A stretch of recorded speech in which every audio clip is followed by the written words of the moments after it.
500 वर्ष के एक लंबे इंतजार के बाद एक तरफ अयोध्या में श्री राम मंदिर में प्राण प्रतिष्ठा को लेकर जहां पूरा देश जश्न मनाने की तैयारियों में जुटा है, वहीं आज हम आपको भगवान राम के वनों में बिताए वनवास के कुछ क्षणों के बारे में बताने जा रहे हैं। जब श्री राम अयोध्या छोड़कर निकले थे और वो जिस रास्ते से होकर गुजरे थे, वहां आज भी लोग माथा टेककर मन्नतें मांगते हैं। नमस्कार, मैं हूं स्मिता जोसेफ और आप देख रहे हैं मेरे साथ इंडिया टाउन न्यूज। आइए आपको सीधे ले चलते हैं सूरजपुर, जहां ये धार्मिक स्थल आज भी मौजूद है, जिन्हें सरकार ने राम वन गमन पथ के रूप में भी मान्यता दी है।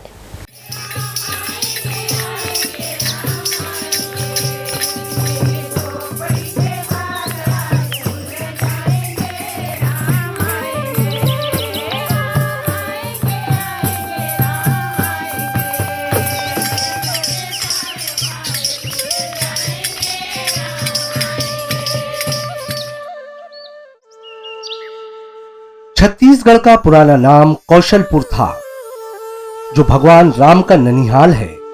इसलिए छत्तीसगढ़ में श्री राम को भांजा कहकर भी संबोधित किया जाता है। ये आप सभी जानते ही होंगे, लेकिन धार्मिक मान्यता है कि सूरजपुर में भी भगवान राम के वनवास समय के कुछ ऐसे तथ्य मौजूद हैं जो त्रेता युग में भगवान श्री राम के वनवास के समय जंगलों में बिताए वक्त को दर्शाते हैं। यहाँ के लोग इन धार्मिक जगहों को लक्ष्मण पांव और सीता लेखनी, रामगढ़, सरासोर, रक्षागंडा के नाम से जानते हैं। भगवान श्री राम को जब 14 वर्ष का वनवास हुआ तो उन्होंने अयोध्या का राजपाट छोड़ दंडकारण्य जंगल में अपने वनवास का समय बिताया था। कहा जाता है कि दंडकारण्य जाते समय वो सूरजपुर से होकर भी गुजरे थे। यहाँ कई धार्मिक पर्यटक स्थल मौजूद है जो रामायण काल के समय प्रभु श्री राम के आगमन को दर्शाते हैं। यहाँ सभी धार्मिक पर्यटक स्थल जिला सहित आसपास के लोगों के आस्था का बड़ा केंद्र है, जहाँ बड़ी संख्या में श्रद्धालु पहुंचकर पूजा अर्चना कर अपनी मन्नतें मांगते हैं। देखिए, जो स्थल चिन्हांकित है सूरजपुर जिले में, वो पहला स्थल है रकसगंडा, दूसरा है सीता लेखनी का पहाड़, तीसरा लक्ष्मण पांव, चौथा बांक, पांचवा कुदरगढ़, छठवां है आपका राम लक्ष्मण पखना, सातवां सारासोरो, आठवां लक्ष्मण पायन मरहट्टा प्रतापपुर, नौवां है आपका बिलद्वार गुफा, 10वां आपका है बिसरवा ऋषि का आश्रम पहाड़ गांव, इसको छिपनी पानी गांव वाले बोलते हैं, और अगला है राम मंदिर सूरजपुर। और वहां से जब निकले तो वो सीधा चलेगा रामेश्वर नगर हरिहरपुर। ये प्रमुख केंद्र भगवान राम के वनवास काल के दौरान रुकने की कहानी को प्राचीन मान्यता के अनुसार कहा जाता है। सबसे पहले हम आपको रक्षगंडा जलप्रपात की मन को मोह लेने वाली तस्वीरें दिखाते हैं।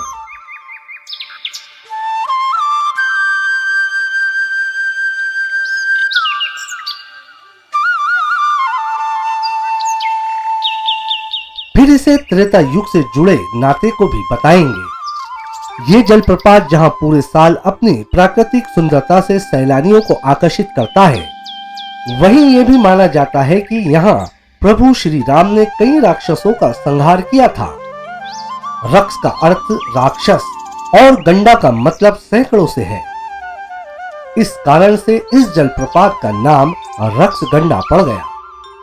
शेष अन्य जगहों को लेकर प्राचीन मान्यता ये भी है कि सीता लेखनी में जो भित्ति चित्र देखने को मिलते हैं, वो माता सीता ने वनवास के दिनों में स्वयं अपने हाथों से लिखे थे।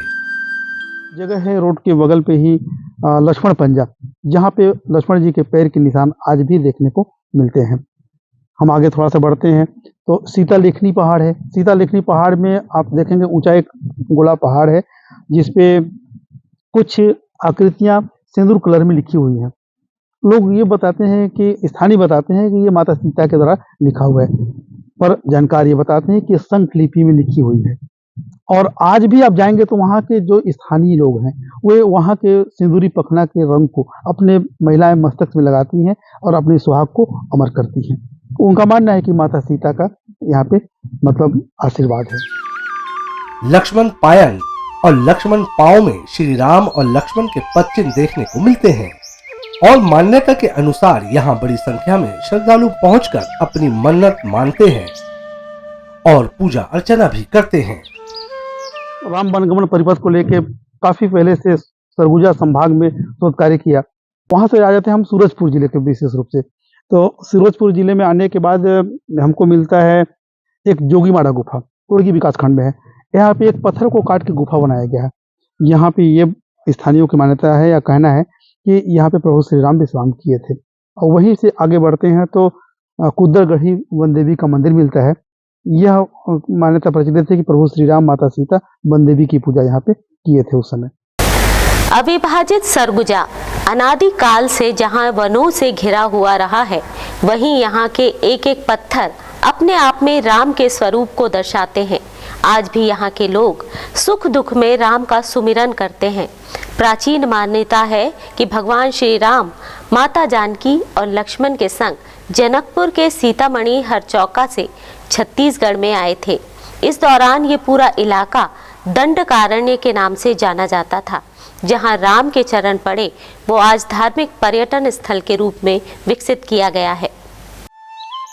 मान्यताओं के अनुसार श्री राम वनवास के दिनों में सीतामढ़ी हरचौका से होते हुए रक्सगंडा पहुंचे, जिसके बाद वह सीता लेखनी, राम लक्ष्मण पखना, कुदरगढ़ लक्ष्मण पायन, राम मंदिर सूरजपुर, सरसों बिलद्वार गुफा, उसके बाद विश्व ऋषि के आश्रम होते हुए रामेश्वर नगर में अपना समय व्यतीत किया।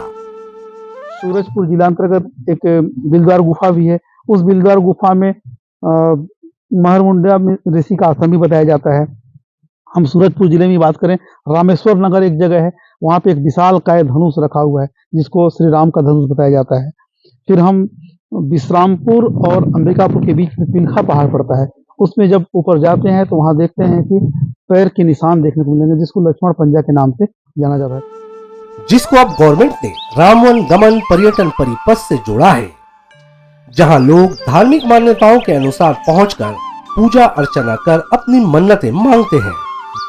देखिए, जो सबसे महत्वपूर्ण है कि यहाँ पर अयोध्या से हमारे ऋषि मुनि और आध्यात्मिक, पौराणिक और धर्म के जो जानकार लोग हैं वो आए थे और बहुत लंबे समय से इस क्षेत्र में रह करके उन्होंने इस मार्ग को खोजा है।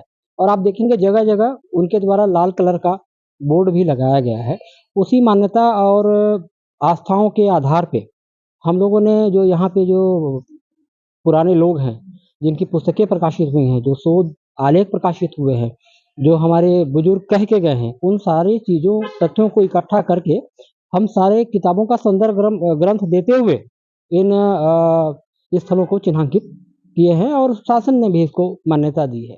प्राचीन मान्यताओं को लेकर विद्वान शास्त्रियों और पंडितों ने सूरजपुर जिले के साथ पूरे सरगुजा संभाग में रहकर लंबे समय तक शोध किया और इन सभी स्थानों को एक धागे में पिरोने का काम किया, जिसके बाद इन तमाम धार्मिक पर्यटन स्थलों के बाहर बोर्ड भी लगाए गए और राम वन गमन पथ के लिए कार्य योजना बनाकर धार्मिक पर्यटन स्थलों को संरक्षित करने का उन्नत कार्य किया है, जिसकी वजह से निश्चित तौर पर श्रद्धालुओं के पहुंच में ये सभी स्थान सुगम हो जाएंगे।